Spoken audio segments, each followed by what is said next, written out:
هذه الرحلة تمتاز من بين أخواتها.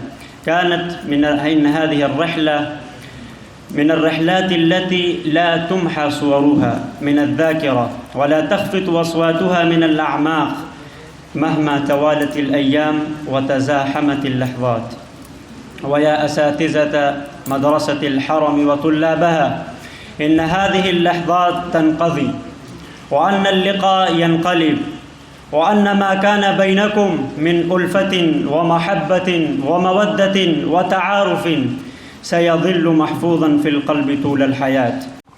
بعد ذلك أدعو الأخ سعيد الرحمن أن يأتي ويقدم انطباعاته.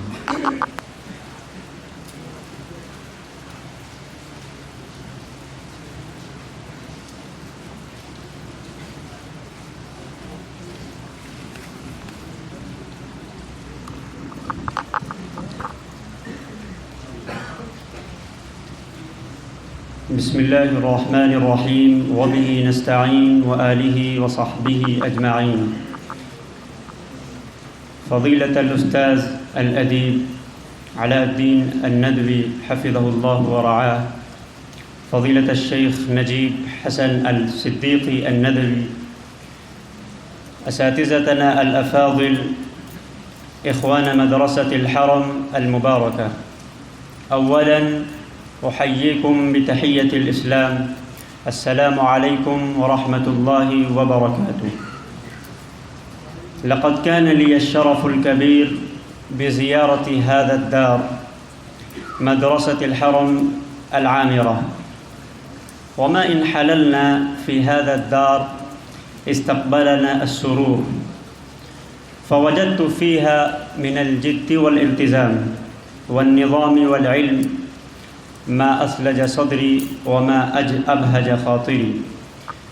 إنما رأيته خلال 24 ساعة من حسن الترتيب وعلو الهمم في طلاب هذه الدار، والنظافة في الساحات، والأدب في الألسن، والاحترام في القلوب، يدل على قيادة حكيمة وإدارة واعية يقف على رأسها فضيلة الشيخ محمد نجيب الحسن الندوي. تشرفت بلقياه أول مرة، ذلك الرجل الوقور المتواضع الذي جمع بين العلم والخلق والحكمة والأدب، فجزاه الله خير الجزاء وبارك في عمره. وإنني لا أنسى كذلك أن أتقدم بالشكر العميق الأساتذة والمتعلمين على ما يبذلونه علينا من جهود صادقة.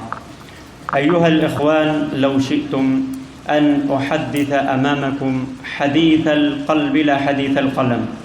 إن هذه الرحلة تدرسنا درساً لأن تكون حياة الإنسان كلها رحلة كذلك. هذا أحدث أمامكم حديث القلب لا حديث القلم، وحديث النفس التي جربت وشعرت خلال هذه الساعات، لا حديث اللغة المجردة من الإحساس. كثيراً من الرحلات التي شاركت فيها وساهمت، ولكن هذه الرحلة تمتاز من بين أخواتها. إن هذه الرحلة من الرحلات التي لا تمحى صورها من الذاكرة ولا تخفت أصواتها من الأعماق مهما توالت الأيام وتزاحمت اللحظات. ويا أساتذة مدرسة الحرم وطلابها، إن هذه اللحظات تنقضي، وأن اللقاء ينقلب، وأن ما كان بينكم من ألفة ومحبة ومودة وتعارف سيظل محفوظا في القلب طول الحياة. أجلس إليكم وأنتم نجلس إليكم وأنتم تجلسون إلينا، نجاهد الزمن ليقف، وكأننا نراوغ اللحظة الأخيرة نطيلها. نحن ننصرف بعد قليل، وقد تركتم في نفوسنا أثراً لطيفاً لا يمحوه البعد.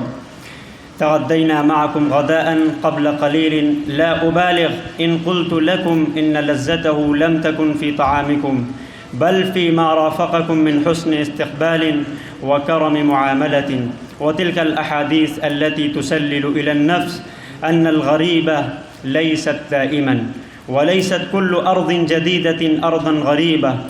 وشعرت يا أهل مدرسة الحرم إن رحلتي أوشكت على الانتهاء، وشعرت أن كل سفر مهما طال لا يصبح كاملا إلا إذا عاد صاحبه إلى أهله. ما أجمل اللقاء إذا أجمع أهل العلم، وما أعذب الحديث إذا دار في رياض الكتاب والسنة، وما أطيب المجالس إذا تكلم فيها المعلمون والمتعلمون معا، وما أحسن الملعب يلعب فيه المعلم مع طلابه كما يلعب الأب مع أبنائه. أشعر أن هذه اللقاء كان قصيرا وهذه الكلمات كانت معدودة.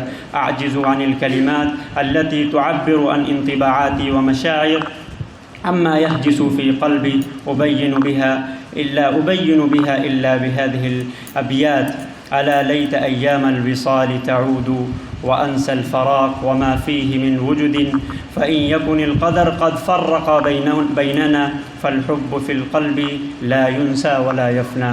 السلام عليكم ورحمة الله وبركاته.